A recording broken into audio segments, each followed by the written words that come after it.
You know, like James Bond made the Cold War fun. X-Files made monsters and conspiracy theories, and which is a part of what America keeps cranking out all the time. It made it super fun. And it also got people to know where the hell Vancouver, British Columbia was. And absolutely made it a character, and I'm going to ask you about that later. So without any further ado, let's bring up the great Chris Carter, everybody. He's back. All right, you sit. And so, yeah, we'll do this whole thing. And then, of course, let's bring up Carly and Lauren, Carly Blake and Lauren Kratiger. It's not Kratinger, it's Kratiger. Here we go, guys. Let's kick this off. That was the coolest thing I remember. So here we go, guys. Chris, I would like to ask you before we'll talk about the documentary. I want to point out that it is so difficult to have a hit at all of a show. It's hard to get a show on the air, and Chris already talked about that. But then to have a show that is a hit, that is being shot in as I already said, a city that is beyond moist all the time. And then to be on a network that doesn't, I remember David Letterman, every time he would say Fox, he would burst out laughing because nobody watched that network. UPN had already died. And all of a sudden the X-Files, The Simpsons, and of course 21 Jump Street come on and put this network on the air. Chris, so I guess my question to you is, how the fuck did you do that? I know you did it, but did you think for a second it would end up like this? Well, I did it for money. And then I'm sitting here more than 30 years later, looking at you guys, looking at the documentary. It's surreal that it's been almost half my life, and it's just been a miracle. Yeah, everybody knows there are shows, and you, Carly and Lauren, you put this out. If you go back, there are shows from 30 years ago that will never be seen again, right? Because they don't hold up at all. And this, I have a 16 and 19-year-old, and they want to know what's happening, what's coming next, and they've seen everything, and they're like, it's just like as good as The Boys. And I'm like, holy crap, that's saying a lot to a teenager. I mean, it would be like, I don't even know what show to compare it to. It would be, I was born in 1971, so this would be like all the teenagers talking about the Honeymooners or something. And here's where we are. So, Lauren and Carly, first of all, amazing job in the middle of a worldwide pandemic. You really got all sorts of people at different levels of facial hair and haircuts and things like that. And Brian Thompson's background of his kitchen was the microwave door was open the entire time. If you didn't notice, it was wide open, and we didn't notice until after the fact. What was open? The microwave door. Oh. Yeah. Yes. That's bizarre. Yeah. And then he told us how he built his house. And he built his cabin and then gave us a 24-minute lecture about how we should drive an electric car. We heard a lot. It was a great time. It was the pandemic. It was during the pandemic. People wanted to chat. It was amazing. Did you buy an electric car? No. Did you guys ever think, as you start, how did you begin it? How did you go, all right, let's do it. Well, let's make this documentary during a pandemic and eventually be on stage with the creator of the show? Well, I'd like to say that the end goal was to be interviewed by Joel and Chris. Yeah, but, absolutely. Certainly a perk. Thank you both so much. Yeah, look at the response to that. Yeah. No, Carly and I, we reconnected in 2018, like she had mentioned earlier, at a David Duchovny event, and a lot of people noticed my X-Files watch, And they started telling Mine us, too. yes, they started saying, oh, I like your watch. You know, that's why I'm here too. I followed David's career my whole life, and now we're here. And everyone was telling us how the show had positively impacted them. So it wasn't just unique to Carly or myself. It was this kind of shared love and connection that we had with this show that was at that point 25 years old. And we kind of thought, hey, there's kind of a story here. We were shocked at how open people were to share their stories with us. And we just thought it's time to make a love letter to the show about its fans and the positive impact that the show had had on them. And then as things progressed, we said, well, what if we thought, you know, let's try to reach out to some of the cast and crew. And then that was so thrilling that we just kept doing it. And people responded. That was what blew our mind, is we had spoken to a few people at first and kind of got friendly with a few, but we never, I mean, obviously Chris was our penultimate, right? Ultimate goal. We never in a million years thought we were going to get to that point, and then we had a few interviews at cons. We thought, hey, we're actually doing this, and it continued to progress. And once we got in touch with Chris, it was like a dream. I mean, I can't even explain. This is the man who is the reason why I went into television production right here. Yeah. So, Kaylin Manzo, my student, this is why, right here. So, it's called the Carter effect. It's the Carter effect. Oh, hands down. It wasn't Scully, it was Carter, for sure. I do remember having a conversation with Carly over the phone, because it was during the pandemic, and the Pentagon had essentially just said, oh, you know, yes, there's UFOs, and yes, we have a program that's studying them, and here's some tape. And I was like, Carly, now is the time. We have to try to reach out to Chris. Can you imagine if we got to interview Chris over Zoom? I mean, now we're here. So it just kind of, the documentary just kept getting... true, guys. It just kept getting bigger and better, and we're still not finished with it. And everyone that we interview is just so incredible and kind. And we always joke, if when we ask, oh, what was it like to work on the X-Files in the early days of our documentary in 2018, if people were like, it was terrible, everyone was awful, we'd be like, well, that's that, we're scrapping it, I don't want to hear about this. So not one person had a negative comment. We interviewed well over 100 people. Exactly.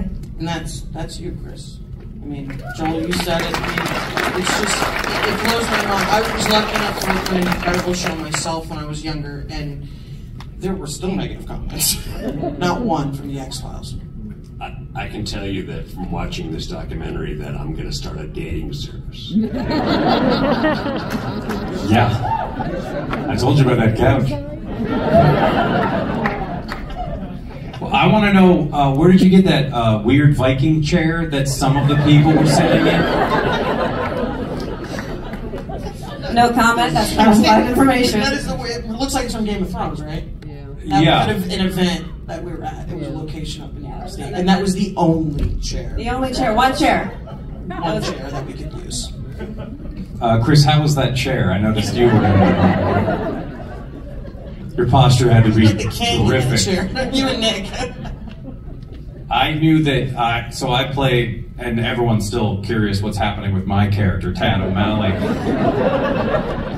This is how, after I played him, and it wasn't a gigantic, it was like 2 episodes, still unforgettable. And, no, but I was contacted by numerous conspiracy theory, like podcasts. They're like, well, this is who you are, so would you like to come on and discuss some of the things that you talked about in the show? And I was like, ask Chris. I could barely remember my lines. I was so intimidated. And then they asked me if I believed all that stuff, and was it true? And I was like, oh, absolutely. The X-Files is a running documentary.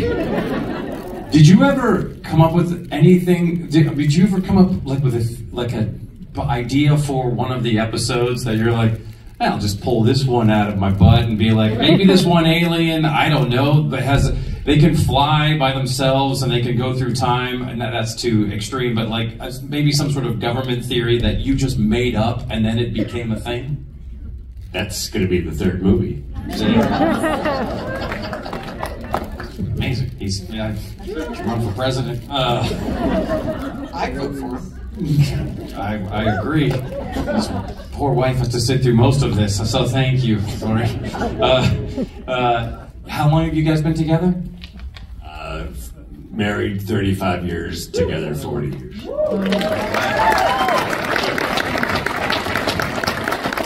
And you were there when Fox first passed. Obviously, she was there when Fox first passed on it. Yeah, she remembers it well.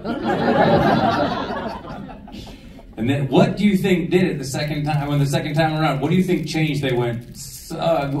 You told them about the obviously the number of people that thought they had been abducted and seen UFOs, and that's what did it. I just refined my pitch, and I played Mulder, and then I played Scully. No, I just it was more song and dance. Oh, so you just performed the pitch better.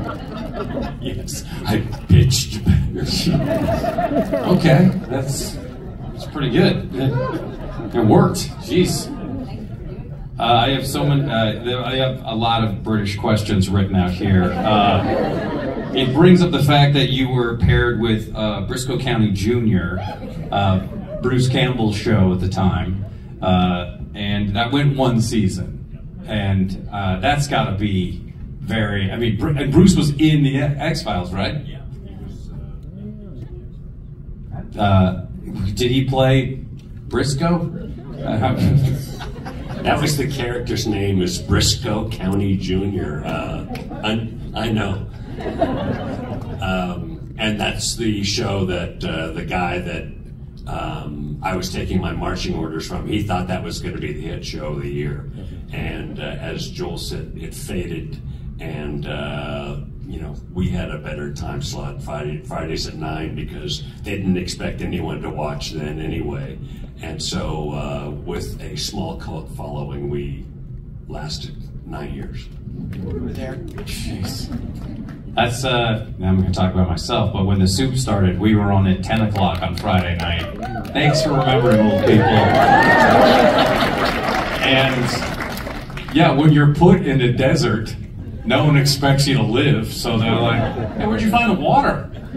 Oh, good for you. When you moved to Sundays, were you happy with that? No, I got upset. I said, my memoirs are going to be titled Fridays at 9. And I didn't want to go to Sunday nights. I was so certain that we were in the perfect time slot. And then they moved us to Sundays anyway, no matter what I said. And the cult show became just a big cult show. And it was, that's how, 30 million people watched an episode after the Super Bowl. It was, it was beyond anyone's dream, certainly the people at Fox. Yeah, it's amazing that any executive in Hollywood would have their, a vision past, 2 or 3 years, or they will go like, this is the biggest hit ever. Harvey Weinstein did. Too soon? What's going on with him? Is he here? Oh, dick. Did you ever? Lauren and Carly. I'm sorry. I've realized I've really gotten off here. Did you, Lauren? Did you? Was there anybody left on the cutting room floor that you interviewed? Did you got everybody in? We're looking to add more, actually. Yeah, we're always looking to add more, but everyone is in this cut. Who did you want that you didn't get?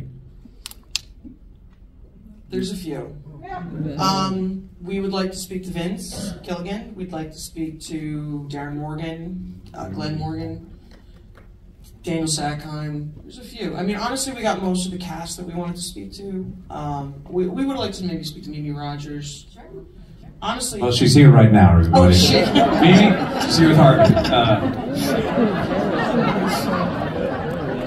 I don't even know what to ask. I would, Chris, if you could talk about quickly when Vince got hired to be a writer. You told me the story, and I think now it's stuff of legends. But what did he do?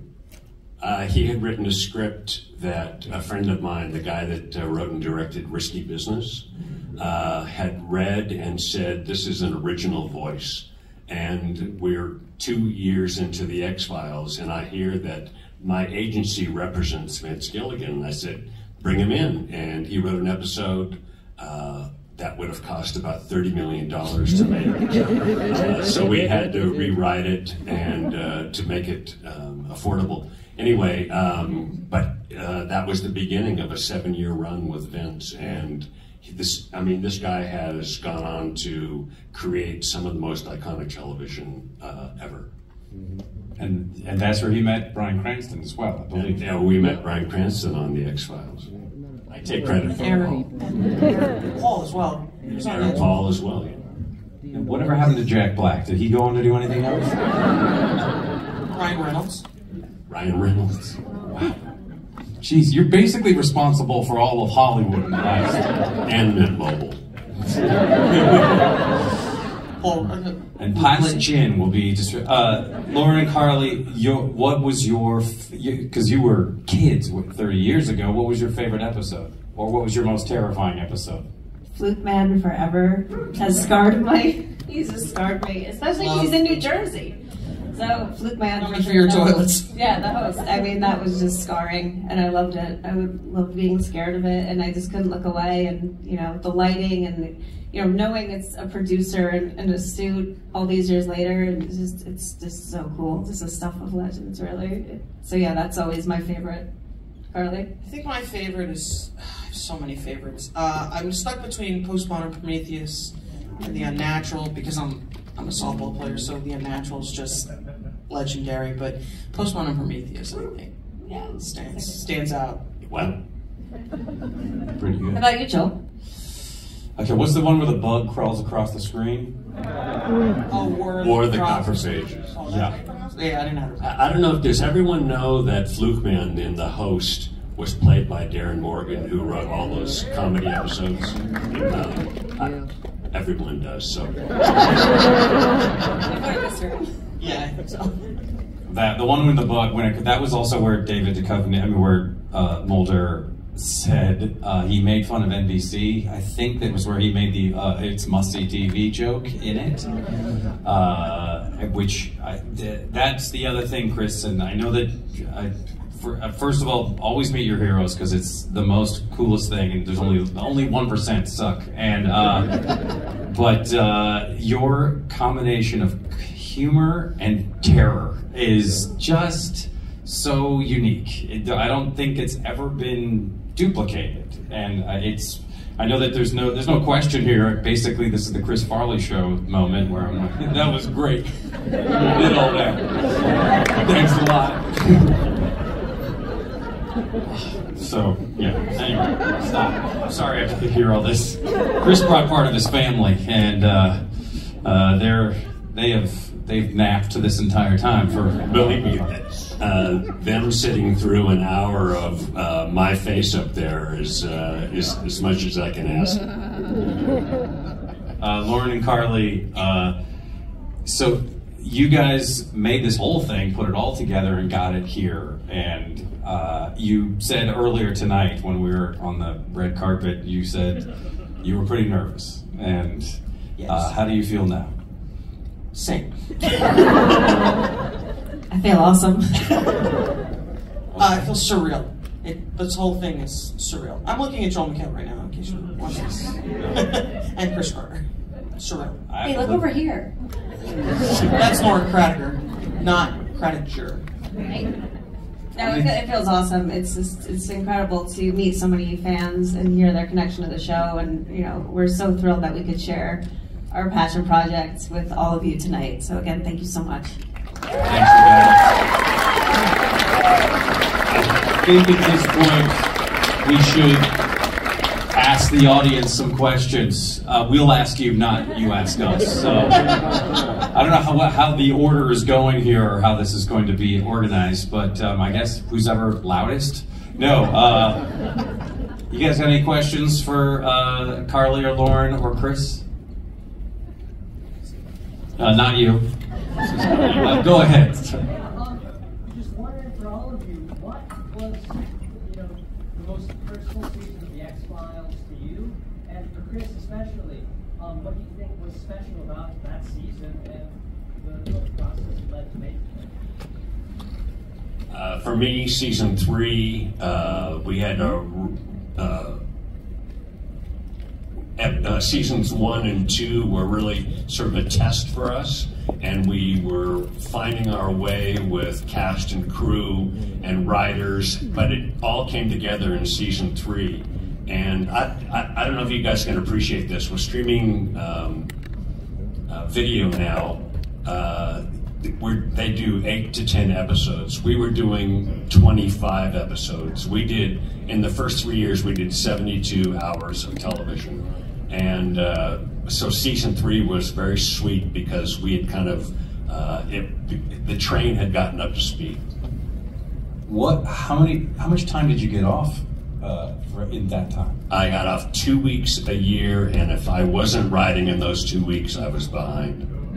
Oh, Rod Serling has a great line. He said, if he dropped his pencil, he was 2 weeks behind. So, wow, it's incredible. How about you guys? For me, I would say seasons 5 and 6. Those episodes are that old homey feeling for me. The ones that, when my dad passed, those were my go-to stuff like Postmodern Prometheus, Detour, Sally. And those were the ones that always were my comfort food, if you will, those 2 seasons. I really love all the seasons, but I would say season 6 because their hair is iconic. I just love it. Was there a big hair change? Yeah, if you watch the see over the top, yes. The short answer is yes. Oh. Shoulder pads changed too. I don't have a particular season, I mean, other than the reboot, which I thought was amazing. But I grew up in Seattle where everyone thought for a moment there was going to be a film industry, and I think we had Northern Exposure, and everyone thought everyone was coming there. Northern Exposure is a great show, one and done for Washington State, and everything went to Vancouver. And as a young actor, I just thought, I'm trying to get to Shangri-La. I'm trying to get to Vancouver to be on this show. I have to tell you, this guy on set, it's like he keeps everyone in stitches. He is so funny. I watched him. He and the camera crew would just give it to each other. They would be vicious with each other, and it was so funny because it was so unexpected. I was pretty nervous, so my love language is ridicule, and it's the only thing. I was like, why is Chris so nice? I'm talking to David Duchovny right now, and there's Jillian, and I'm going to call her Gillian at some point, because Gillian Jacobs is a friend of mine. I did. When I announced, when the Community movie was announced, Gillian Jacobs it's coming out in at least the next decade. Gillian Jacobs, I spelled the exact same way, but I have called her Gillian. Then I started calling Gillian Anderson Gillian, and she thought it was funny. She thought I was making fun of her name. I'm like, I'm not. I'm just it's the way I've learned. And so I tagged her when I announced the movie. I tagged Gillian Anderson because Gillian doesn't have Instagram.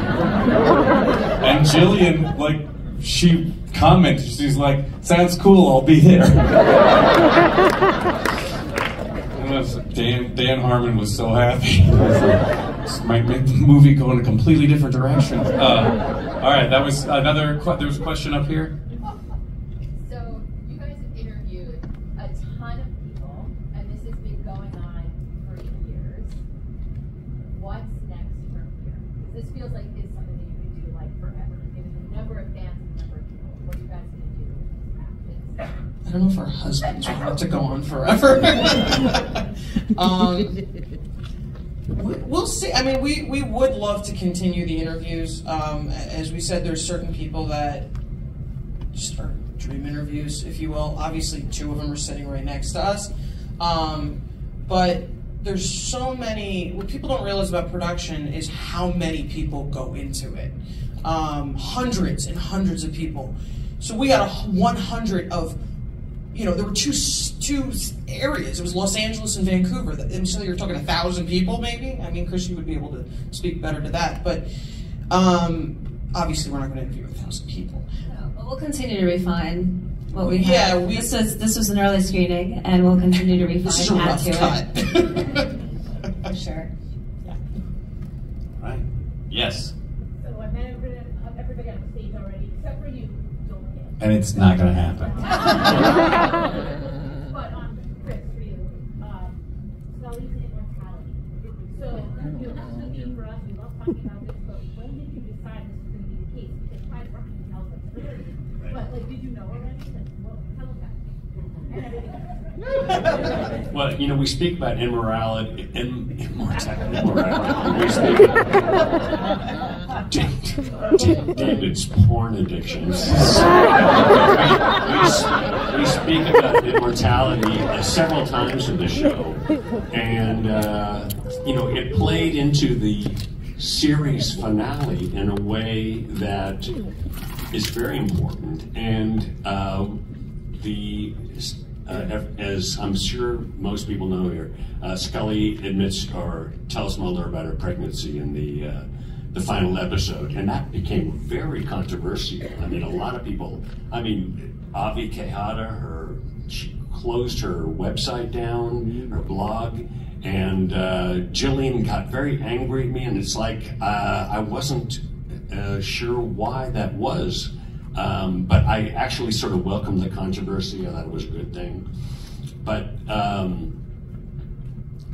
if you follow Scully's maternity, if you will, with Emily and with William, and why does anyone think that this pregnancy is anything other than science fiction? This is a science fiction show. That pregnancy it's spelled out actually at the beginning of the episode, where the truth is out there, is something else, and it is what I had in mind. So I just want to go on record to say it's not necessarily Mulder and Scully's child. Just open up. Yeah.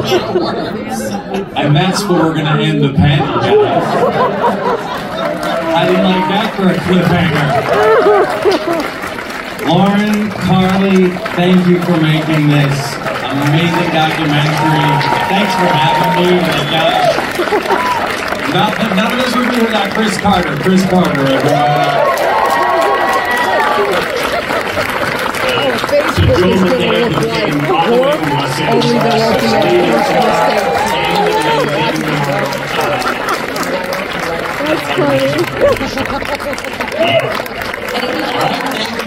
Thank you.